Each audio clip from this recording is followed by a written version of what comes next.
Price Lord. எல்லாருக்கும் சோத்திரம். பிரியமானவர்களே, இந்த ஜீசஸ் சைட்டு கால் யூடியூப் வழியாக பார்க்குற என் சகோதர சகோதரிகளுக்காக கர்த்தரை சோத்திருக்கிறேன். இந்நாளிலே இயேசு கிறிஸ்துவை குறித்து தான் பார்க்க போகிறோம். மத்திய 9ஆம் அதிகாரத்தில் பார்க்க போகிறோம். நீங்கள் கர்த்தருடைய பிள்ளைகளாக இருக்கலாம். நிறைய பேர் ஆண்டவரோட பிள்ளைகள் தான் பார்க்குறீங்க. ஒரு புரஜாதிக்காவது நீங்கள் அனுப்புங்கள். அதுக்கான ஆசீர்வாதத்தை கண்டிப்பாக உங்களுக்கு தருவார் ஆண்டவர். ஏன்னு கேட்டிங்கன்னா, இந்த ஒயிட் பேப்பரில் இந்த வார்த்தை பதிந்து இருக்கிறத அவங்க கண்கள் பார்க்கட்டுமே.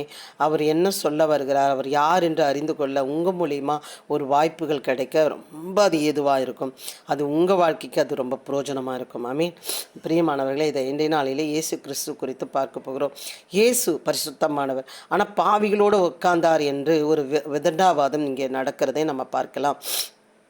ஏன் வந்தார், எதுக்கு வந்தார் அப்படின்னு பார்த்தீங்கன்னா, பாவிகளை மன்னிக்க தான் அவர் வந்தார் என்று நிறைய இந்த உலகத்துக்கே தெரியும்.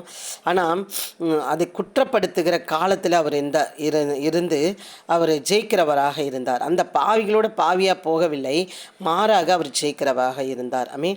பின்பு அவர் வீட்டிலே போஜனம் பண்ணியிருந்திருக்கள் பந்தி இருக்கையில் அநேகர் ஆயக்காரும் பாவிகளும் வந்து இயேசுவோடும் அவர் சீஷரோடு கூட பந்தி இருந்தார்கள்.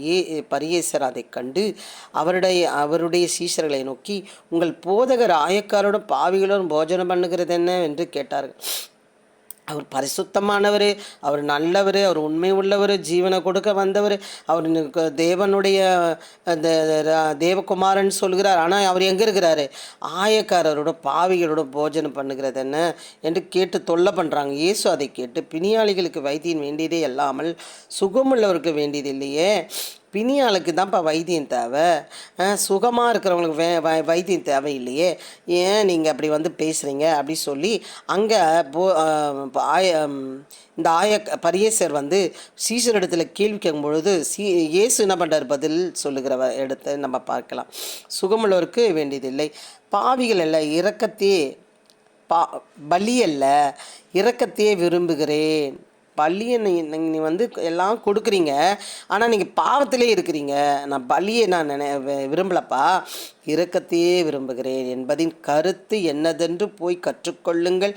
நீதிமான்களுக்கல்ல பாவிகளையே மனம் திரும்புவதற்கு அழைக்க வந்தேன் என்றார்.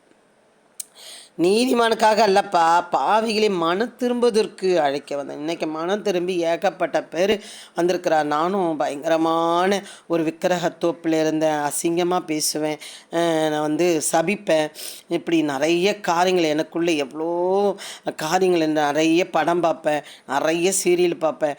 என்னால் என்னை அப்படி ஓடி வருவேன், அப்படி பிளாக் அண்ட் ஒயிட் படம் அப்படி இஷ்டம்.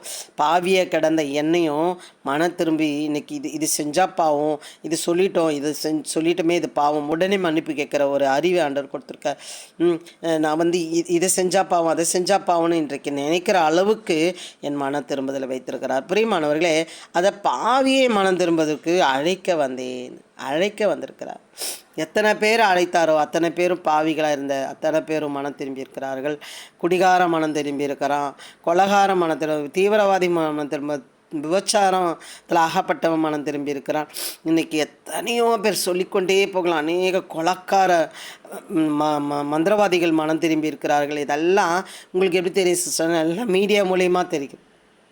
ஆண்டவர் ஒரு கண்டுபிடிப்பை கொடுக்குறாருன்னா அதை எதுக்குன்னா நம்மளை அறிந்து கொள்ளணும்னு தான் கண்டுபிடிக்கிறதுக்கு இந்த செல்லை கண்டுபிடிக்க தேவ பிள்ளைங்களுக்கு கொடுத்தாரு. அதில் பிசாசானவன் என்ன பண்ணுறான், சந்தில் சொல்லுவாங்களா, அந்த மாதிரி சந்தில் சிந்து பயிற கதையை அவன் என்ன பண்ணிட்டான்னா நிறைய பாவத்தை என்ன பண்ணுறான் அதில் கொடுக்குறான். பிரியமானவர்களே, பாவியே மனம் திரும்பதற்கு அழைக்க வந்தேன் என்றார். அப்போ அவர் எங்கே உட்காந்துருக்காரு? அவர் எட்ட நின்று, நான் பரிசுத்த, நீங்கள் எட்ட நில்லுங்கள் என்று அவர் கடந்து போகவில்லை. அநேக ஆயக்காரும் பாவிகளும் வந்து இயேசுவோடும் அவர் சீஷரோட பந்தி இருந்தார்களாம். கூட இருக்காமல், இப்போது நாங்கள் வந்து இங்கே கூடாரவாசி பிள்ளைங்கள் எல்லாம் இந்த சின்ன சின்ன கூடாரத்தில் இருப்பாங்க. அவங்களோட போய் சகஜமாக உட்காந்து நாங்கள் பேசணும்னா எங்களோட நல்லா பேசுவாங்க. நான் செருப்பை கூட கட்டாமல் அப்படியே திட்டமாக அப்படியே நின்று, அப்படியே எட்ட நின்று தள்ளி போங்கன்னு சொல்லி பேசினா மறுநாள் போனால் கண்டிப்பாக அவங்க வரமாட்டார். இன்றைக்கி நாங்கள் போனால் சோத்திரமான்னு பிள்ளைகள் ஓடி வராங்க என்று சொன்னால் நாங்கள் அவர்களோடு கலந்து இருக்கிறதுனாலே அவர்கள் வந்து நிற்கிறார்கள், ஜெபித்து கொள்ளுகிறார்கள். பிரியமானவர்களே, அப்போது நம்ம கலந்து இருக்க வேண்டாம். நம்ம இயேசு மாதிரி இல்லை, நம்ம சொல்கிறேன். நிறைய நேரங்களில் நம்ம டிசிப்ளின் பார்க்குறோம், சுத்தத்தை பார்க்குறோம், அப்படி நிறைய சொல்கிறேன். நாங்கள் ஆரம்பத்தில் போன காலத்தில் அந்த பிள்ளைகள் எப்படி இருக்கும்னா, வாயில் இருக்கிற எச்ச கையில் இருக்கும், மூக்கு ஒலிவிட்டே இருக்கும், கையெல்லாம் ஃபுல்லாக எச்சையாக இருக்கும். கையை கொடுக்குங்க, கையை கொடுப்போம் நாங்கள். அது ஒரு மாதிரி கஷ்டமாக தான் இருக்கும், ஆனால் கை கொடுப்போம். அந்த பிள்ளைகள் வந்து நம்மளை பொட மேலெல்லாம் அது கை வைக்குங்க. பள்ளி தேய்க்காதுங்க, நல்லா எண்ணெய் வைக்காதுங்க, மண்டையில் எண்ணெய் வைக்காதுங்க, பிள்ளைகளை சுத்தமாக இருக்காதுங்க. அப்போது நாங்கள் சொல்ல சொல்ல சொல்ல சொல்ல துணியை துவச்சி காய போட்டு நான் பார்த்ததில்லை. இப்போ துணியை துவச்சி காய போட்டதை நான் பார்க்குறேன். குளிக்க மாட்டாங்க, அப்படியே கருப்பாக இருப்பாங்க, குளிக்க மாட்டாங்க, அழுக்காக இருப்பாங்க. நீங்கள் குளிக்கணும், அதெல்லாம் அவங்களுக்கு உண்மையிலேயே அந்த இடத்துல ஒரு ஒரு ஒரு பெரிய டேங்க் வச்சு என்ன தண்ணி இறக்கியிருக்காங்க. இப்போது அதுங்க எங்கெங்கேயோ அலைஞ்சிது தண்ணிக்கு. நான் பார்த்துருக்கேன், ஒரு 5 வருஷம் முன்னாடி தண்ணிக்காக எங்கெங்கேயோ குடத்தை எடுத்துக்கிட்டு அலைவாங்க. இப்போது அவங்க பக்கத்துலேயே பெரிய டேங்க்கில் தண்ணி வச்சதுனால இன்றைக்கி அதை தண்ணி பிடிச்சி குளிக்க, துவைக்க, காயப்போட எடுத்து வைக்க. அது ரொம்ப அழுக்காயிடுச்சுன்னா தூக்கி போட்டு குளித்துடுங்க.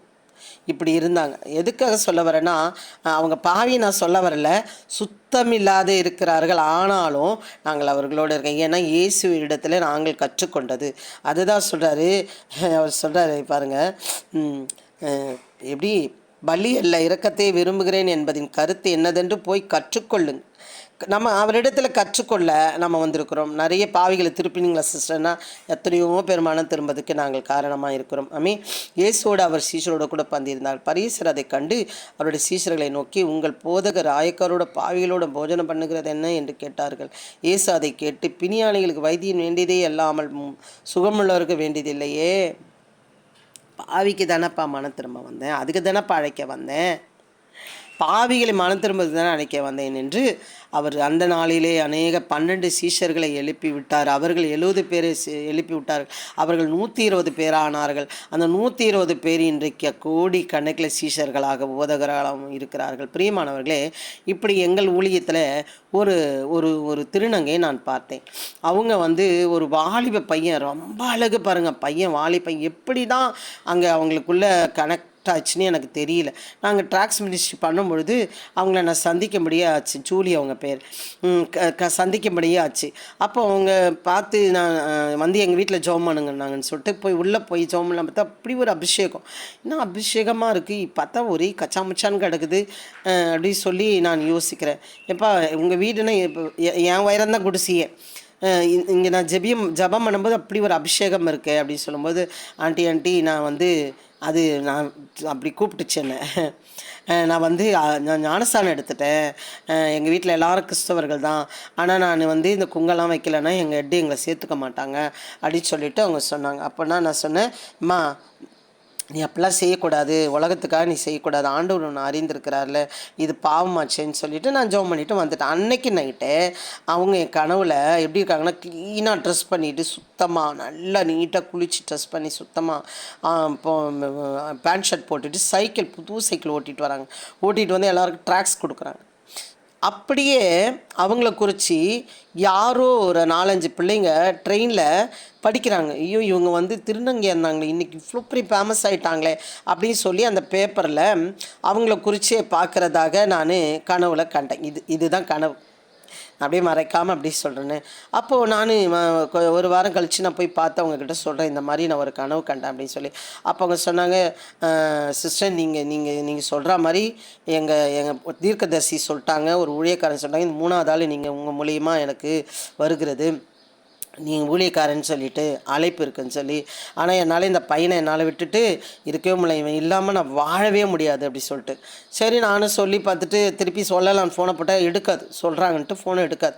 அப்புறம் ஒரு 6 மாதம் கழிச்சு ஃபோன் பண்ணோன்னே சரி நீ எடுத்து என்னான்னு கேட்டால் ஒரே கற்று என்னான்னு கேட்டால், இந்த பையன் பாருங்கள் இவ்வளோ வருஷமே என் கூட இருந்தான், இப்போ தான் கல்யாணம் பண்ணேன், 3 நாளில் கல்யாணம் பண்ணி 3ஆவது நாள் அவங்க அண்ணன்கிட்ட சொன்னேன், இந்த மாதிரி நாங்கள் கல்யாணம் பண்ணிட்டோன்னு சொன்ன உடனே அவன் வந்து வண்டி வச்சு என் புருஷனை கடத்தின்னு போயிட்டாங்க, அவன் எங்கே இருக்கானே தெரியல, எனக்கு நீங்கள் ஜபம் பண்ணி காட்டுங்க எப்போ பாஸ்டிங் போட்டு இருங்க, எப்படியா இவங்களுக்கு அழைப்பு இருக்குது, விட்டுட்டு அவனை மறக்க முடியல. உலக ஆசை பாருங்கள். இந்த பாவியையும் ஆண்டவர் என்ன பண்ணுறாரு? விரும்புகிறவராக இருக்கிறார். பிரியமானவர்கள், அப்போது நான் போயிட்டு நான் பாசிங்களாக இருந்து ஜெபம் பண்ண மாட்டேன், நான் இதுக்காக ப்ரேயரே பண்ண மாட்டேன், அவனை விட்டுடு போட்டோம், நீ ஊழியம் செய்யினா, இல்லை இல்லை நாளைக்கு இருக்கவே முடியாது, அவன் என்னை விட்டுட்டு இருக்கவே மாட்டான், என்னென்னவோ சொல்லுது, அவன் மறக்க முடியாது, என்னென்னவோ சொல்லுது அது பாட்டில். அப்புறமா சரி நான் என்ன பண்ணிட்டேன், ஜெபம் பண்ணிவிட்டு எப்போனா போ, ஆனால் நீ ஆண்டவருக்கு நீ கீழ்ப்படியில்லைன்னா உன்னை கஷ்டப்படுவேன். ஐயோ இவ்வளோ வருஷம் தானே, நானே சொல்லிட்டேனே. அப்போ நான் சொன்னேன், இதுலேருந்தே நீ தெரிஞ்சுக்கோ, அழைப்பு உனக்கு இருக்குது. அவன் இவ்வளோ வருஷம் இருந்தவன் பற்றி இருந்திருக்கலாமே, 3 நாள் ஏன் ஓடணும், இப்படி போனான். அப்போ பார்த்துக்கோ, நீ கவனமாக இரு, நீ ஆண்டவருக்கு உண்மையாயிருன்னு சொல்லி நாங்கள் ஜெபித்துட்டு வந்தோம். பிரியமானவர்களே, அப்போ பாருங்கள், இப்படியேப்பட்ட பாவி தான் இல்லை, எப்படியேப்பட்ட பாவி அவர் மன்னிக்க வந்த தேவகுமார் என்று நீங்கள் அறிந்து கொள்ளலாம். இந்த நாளிலே கூட நீங்கள் உங்கள் வீட்டில் குடிகார கணவர், மனம் திரும்பாத பிள்ளைகள் எத்தனையோ இருக்கலாம், அவர்களுக்காக நீங்கள் ஜெபம் பண்ணுங்கள். ஏன்னா அவர் சொல்கிறாரு, நீதிமன்றங்களில் பாவியை மனம் திரும்பதுக்கு அழைக்க வந்தாராம். பிரியமானவர்களே, அந்த அழைப்பிலே நாம் வந்து விட்டோம். இன்னும் அநேக பேர் அழைக்காமல் இருக்கிற நம்ம மூலியமாக தான் அவர்களெல்லாம் அழைக்கப்பட முடியும். அதனால் அவர்களை அழைத்து கொள்ளுங்கள், அவர்களுக்காக ஜெபித்து கொள்ளுங்கள். அவர் அழைக்க வந்தவர் என்று இன்னார் என்று அவங்க அறிந்து கொள்ளும்படியாக நீங்கள் அறிமுகம் பண்ணுங்கள். கர்த்தர் உங்களை ஆசீர்வதிப்பாராக. ஆமீன். God bless you. கர்த்தர் உங்களை ஆசீர்வதிப்பார். ஆமீன். அல்லேலூயா.